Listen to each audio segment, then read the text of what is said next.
16.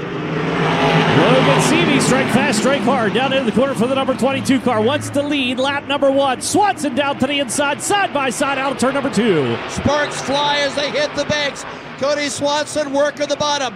Logan Seavey trying to hang there in second. Top 2 charge away from the field. 126. Aaron Pierce slides into the number 3 spot. He's got company down the inside. Big run for Caleb Armstrong, the 19 car. Caleb Armstrong getting an assignment and an awfully good race car. C.J. Leary turning the bottom in the 6 Klett Enterprises machine. That was a bold move to the inside of Seavey. That car squirreled up, coming out turn number 4. The back end trying to kick out from underneath him, but he does clear the 22. And now, in fact, is pulled out by about 4 or 5 car lengths into turn number 3.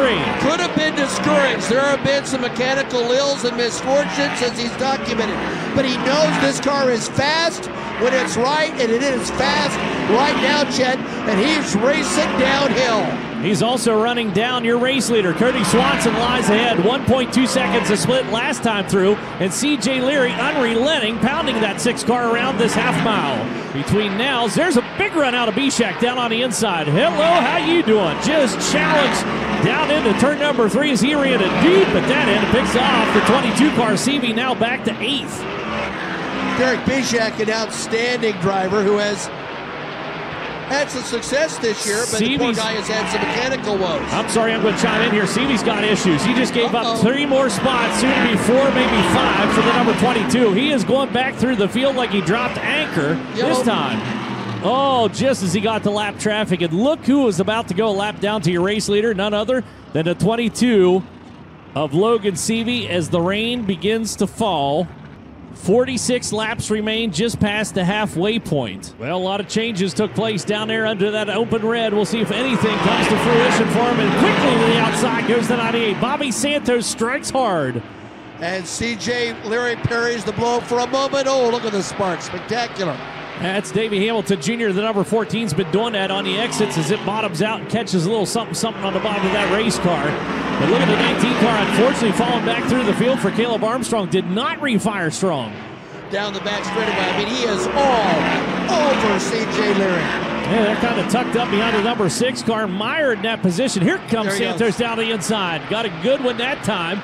And he'll pick up the number 2 spot with a decisive move into turn number 3. A decisive move, Chet, and one that he had thought out for a couple of laps and made it work. Pick up some of that lost ground, trying to hang on to the leads. Look out, Hamilton. Almost lost that number 14 car. He scrubbed a lot of speed. That'll get B-Shack down to the inside. Caleb Armstrong challenging as well. Well, that is close quarters racing, with Derek B-Shack again having an outstanding run at the moment, sitting in the 4th spot. Meanwhile, Santos is running down your race leader. Meanwhile, you got it, Chet. Bobby Santos III has gone to the whip. He has absolutely gone to the whip, and now we got ourselves a dog race, and we're basically in a heat race to finish the Silver Crown race right now. Yeah, single digits remain, 9 laps to go. Santos closing.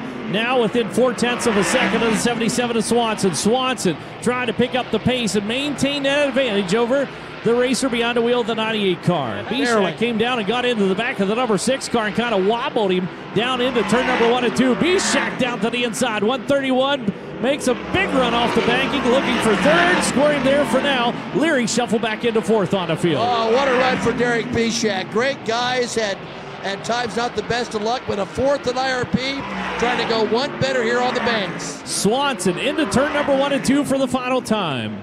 Cody Swanson trying to win a staggering 39th Silver Crown Series race. 16 better than anyone else, and there it is. He's done it. 2 in a row for Cody Swanson. He wins at Winchester. Out of the car, ladies and gentlemen, there he is, the 7-time king, Cody Swanson.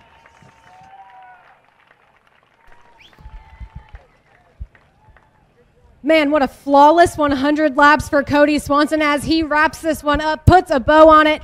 Absolutely uncontested nearly during those 100 laps, and a perfect race for this Rich Vogler Classic as Cody going to notch another one on the board. That's 2 in a row, 2 on the season, and a pretty darn good night in points as well. And you might think that these kind of things get mundane for a guy like Cody Swanson who has so many accomplishments, but you can see it on his face, you can hear it in his voice. It never gets old for him. These are all so important, and he treats them all the same. And Cody, 100 beautiful laps there, nearly uncontested, so you were able to pull such length on those green flag laps. Did you have to re-strategize on restarts? Yeah, I mean, those long runs, maybe they let us go, I think, a little bit, right? And Bobby was so strong at the end. I think he kind of proved that to me anyway, that he was still capable, and I got lucky to fend him off there at the end. And you never know if he's going to reload and make another charge on another restart. He's just that good of a racer, and I felt like I was floundering there a little bit on the last restart, and glad to to be able to hang on. I felt like we had a really good car early, and I hated to think I would have messed it up on one of those cautions, but. Man, what a pleasure it is to drive, for Mission Foods, Glen Farms, the Storm Binks Racing team, right? Want to say hi to Ken. I'm so glad to hear you healing up and can't wait to have you back at the track. And, man, there's so many people that are a part of this, that pitch in on it, that make this car, what it is. And I'm thankful to be one piece of their puzzle, right? Rosewood Machine and Tool and Jeff Hellman's another person that helps us out, but a big part of it. And not only everyone that's a part of this, but their families too, and mine too. You talked to Drake under that red flag that you might have run the car a little bit harder than you would have liked to in the first half of the race, knowing that there was rain coming. Did you have to go back to that mode in those last few laps? I mean,